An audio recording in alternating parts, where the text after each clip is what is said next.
അങ്ങനെ CA article ലൈഫിലെ രണ്ടാമത്തെ ഒരു പ്രധാനപ്പെട്ട കാര്യം എക്സ്പീരിയൻസ് ചെയ്യാൻ പോയ ദിവസങ്ങളായിരുന്നു കഴിഞ്ഞൊരു 1 വീക്ക്.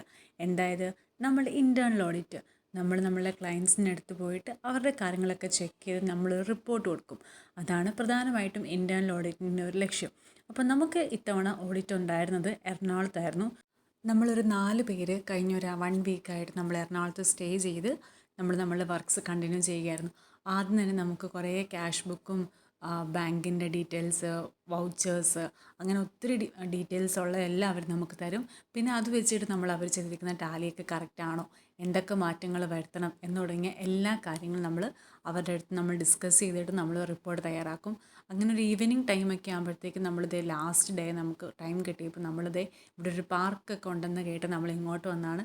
ശരിക്കും ഇത് നല്ലൊരു എക്സ്പീരിയൻസ് ആണ്. നമ്മളൊരു ആർട്ടിക്കൽ ലൈഫിൽ ഏറ്റവും കൂടുതൽ നമ്മൾ എക്സ്പീരിയൻസ് ചെയ്യേണ്ട കാര്യങ്ങളിലൊന്നാണ് ഇതേപോലെ ഔട്ട് ഓഡിറ്റൊക്കെ കിട്ടിയാൽ നമ്മളപ്പോൾ തന്നെ അങ്ങ് പോയേക്കണം. ഇതൊക്കെ ഒരു പുതിയ എക്സ്പീരിയൻസ് അല്ലേ. അങ്ങനെ നമ്മുടെ സ്റ്റേയും അവിടെ തന്നെ ഒരു വീട്ടിലായിരുന്നു. പിന്നെ ഈ നൈറ്റൊക്കെ ആകുമ്പോഴത്തേക്കും നമ്മൾ ചുമ്മാ നടക്കാനൊക്കെ പോകും. നമ്മൾ ഫുഡ് കഴിക്കുന്നതൊക്കെ വെളിയിലായതുകൊണ്ട് നമ്മൾ രാത്രിയിൽ നടന്നാണ് പോകുന്നത്. അപ്പോൾ അങ്ങനെ ഒരു അടിപൊളി ദിവസങ്ങളായിരുന്നു കഴിഞ്ഞൊരാഴ്ച.